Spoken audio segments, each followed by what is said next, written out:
Hi guys, what's up? So, for today's video guys, pakita ko lang yung auto ko guys na actually matagal ko na siyang na-build. I think na-post ko na din ata. Pero hindi ko lang siya na-test ng husto kasi yun nga, wala akong time. Kanina, naisipan ko lang kasi may binili ako na parts bago umuwi sa Pilipinas. So, naisipan ko lang dalhin to para at least ma-test ko na din kahit papaano. Pero yun nga, hindi ko siya masyadong na-test for the reason na madaming bata doon na naglalaro kasi medyo hindi kasi sila makontrol guys. Nakakahiya kasing pagsabihan na hindi tulad sa atin dyan sa Pilipinas, pwede kang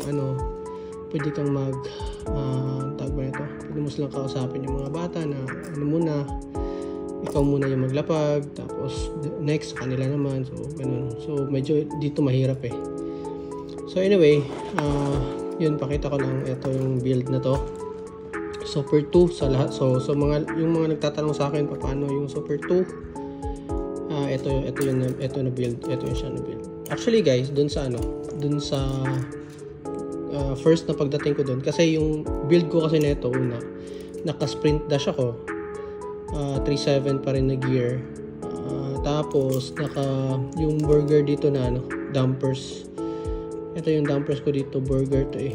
Yung tawag ba na ito? Yung kanina. Diba? Yun na UP pala to. So, anyway, burger to dito at first. And then, yung dito, yung lock dito is yung maliit na ganito lang. Dito. And then dito naman is yung ball caps din ata. Ball caps ata yun dito. Tapos maliit din dito din ata yun. So ibig sabihin yung first na ko guys, explain ko lang. Yung first na build ko, ibig sabihin yung movement ng dampers mahaba, mataas yung movement ng dampers. And so yung kasi yung racetrack na siya, medyo kailangan siyang yung galaw ng dampers hindi siya ganun kataas. Kailangan ganun, dapat kontrolado mo yun. So, and the good thing yung dito ko na screw, mababa siya, which is bagay siya dun sa layout na yun. And at the same time, naka-medium tayo. So, pag gumagamit ako ng medium guys, madalas depende din sa layout, pero madalas talaga yung preferred na settings ko nun, base settings ko nun sa dampers ko, maliit lang yung yung konti lang yung yung angat ng dampers. Konti lang yung galaw. Okay? So, yun ang ko preferred ko sa akin guys ha. So, yun lang yung ko. Anong tawag nito? Yung first na settings ko, naka-sprint dash tapos kanina. So, pakita ko muna guys yung i-insert ko lang yung video ng racetrack.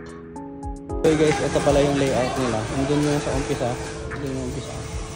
Iikot dito. Tapos yan. So, dalawang tapos to receiver. Yun naman. And then, pagdating dito, may tatlong pailalim. Bank na 20 lang ata yung bank. Pero yung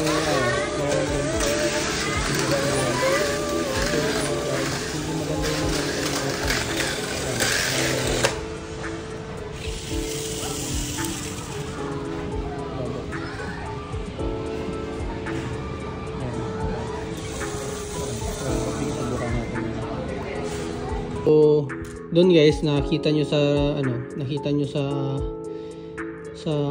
video yung racetrack, may dalawang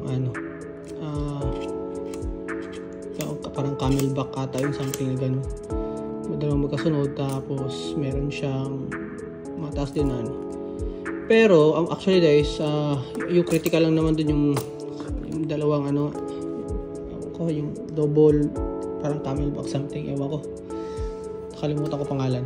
And also guys, at saka at the same time yung sa parang siya, na oval siya, parang ganun na paliko dun. Para sa akin, hindi yung problema kasi sa oval ko, medyo nagda-drag yung auto ko for the reason ito yung placement ko dito.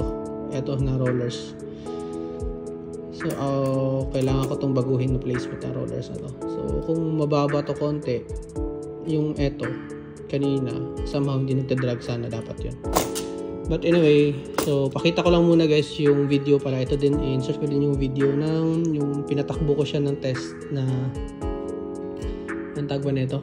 Pinatakbo ko siya ng test na mababa yung battery. Na ano pa rin, ang gamit ko nun guys is ano siya. Kalimutan ko, naka-sprint ba ako nun o naka-power dash. So yun, check nyo lang muna at tingnan nyo muna yung video. Testing.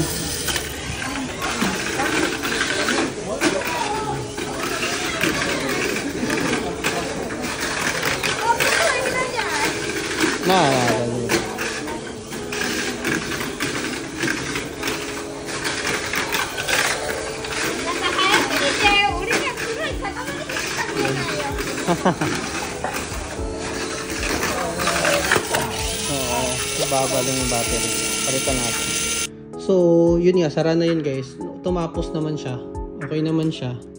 And yan na ano lang, mababa yung battery kasi yung battery, if I'm not mistaken, yung battery nasa 2.68 ata or 2.72 that time na nagbinitawan ko yan.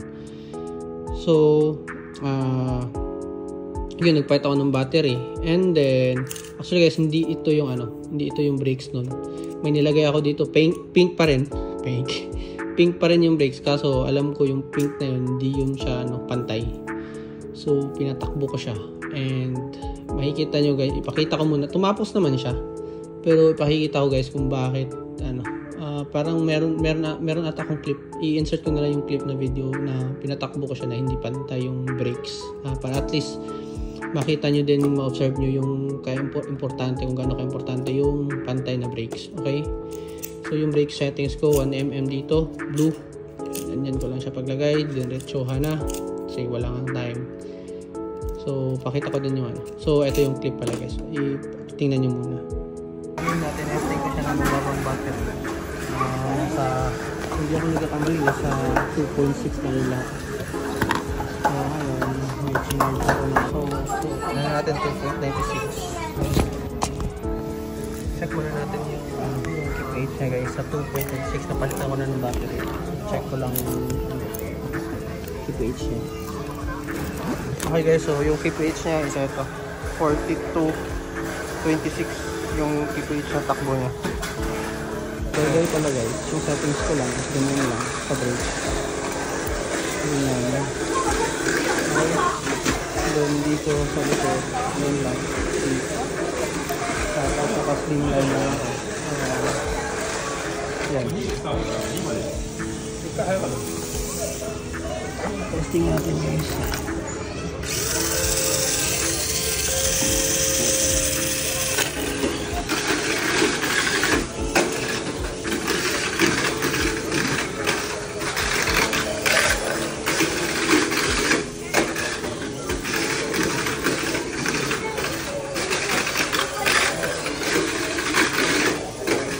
Yun lang. Naku po. Yun. So guys, nagpalit ako ng motor. Power down. 3.7 pa rin yung gear. Kasi ito na motor, pagkakalala ko, ito yung matagal na luma ko ng motor. Yan. Matagal na ito. Siguro almost 4 years ata.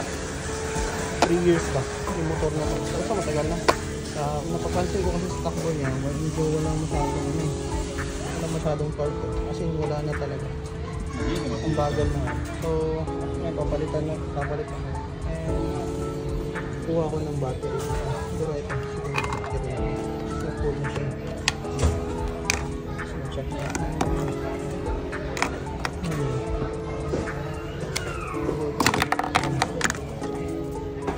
Ano pa?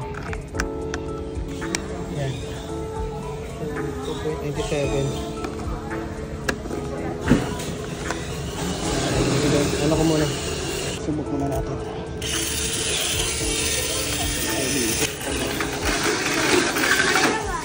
Ayun lang. Magilid talaga siya. Hindi pantay ata yung brakes ko sa likod. Agad lang. Papantayin ko lang. yun, nagpalit ako guys ng brake palit. Pita rin. Kaya nagpalit ng mga battery. Ang bagal nyo talaga sa likod. Mas mahaba kasi yun. Mahaba kasi yung positioning ng release sa likod.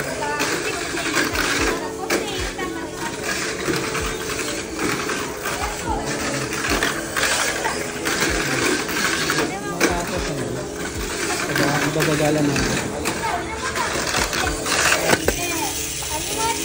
Okay, so guys, after nun, nung napansin nyo, kasi napansin ko na din na tagilid siyang tumalon eh.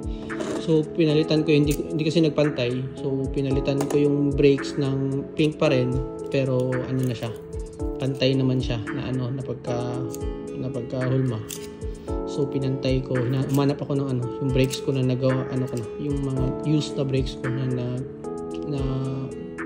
parang sa tingin ko siya nung pantay siya. So, yun, tumakbo naman siya. So, tumapos, maganda yung talon, as in, maganda yung, and then, nagpahit ako ng power dash kasi nga yun, medyo nabagalan ako sa sprint na yun. Kasi may sprint ako dun. Binigay ko nga yung sprint na yun sa mga bata kanina. Iniwan ko yung sprint na yun. Kasi talaga, matagal na yun. I think 3 years old na yun na sprint. Tapos hindi pa na maintenance, wala pang binigay ko na lang. Tapos nababagalan ako sa sprint eh. So anyway, yun. So yeah, yun yung takbo. Yun yung takbo ng auto na to. Hindi na ako nakapaglapag ng husto guys, hindi ako madaming lapag. So far naman, yung hindi ko may mga lapag ako na hindi ko na na-videohan kasi yun nga medyo madaming bata. So iniwasan ko din ma-captured sila sa as much as possible iniwasan ko ma-captured sila sa video.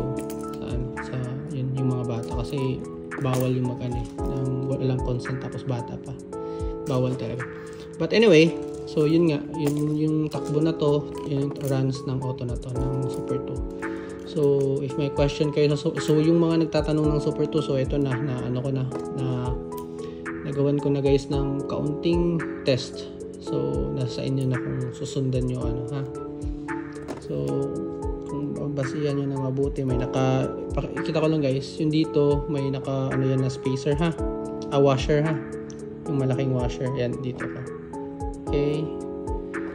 Tapos ang gamit ko pala dito yung yung dual thread na dito. Pero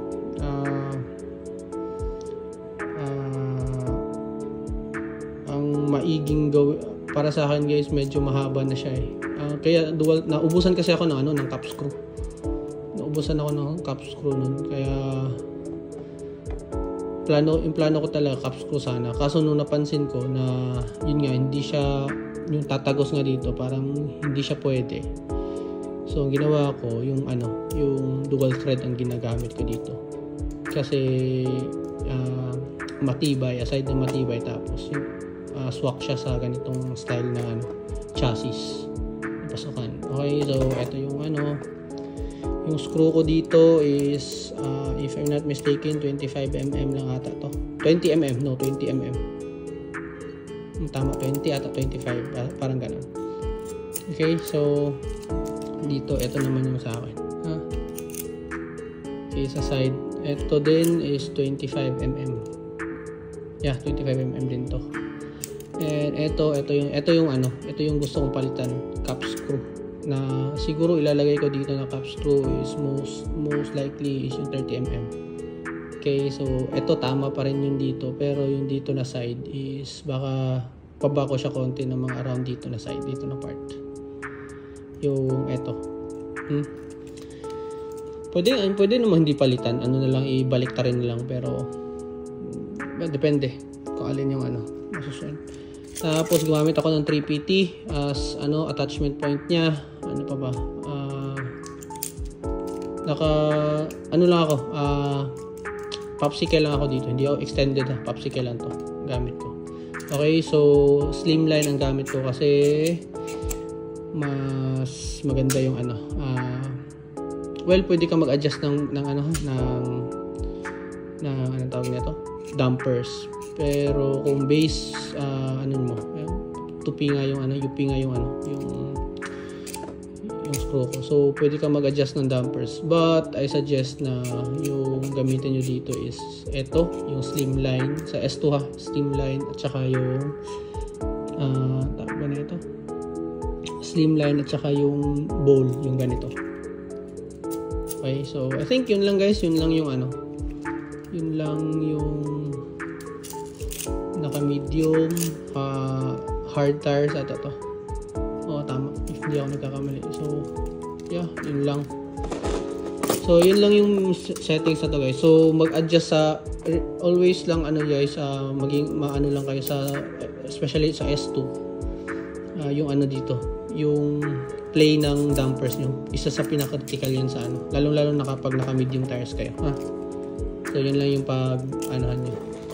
So, I think yun lang regarding dito. And, yun see you guys. Thank you again sa panonood and see you again sa next video ko. And salamat sa panonood ulit. Thank you.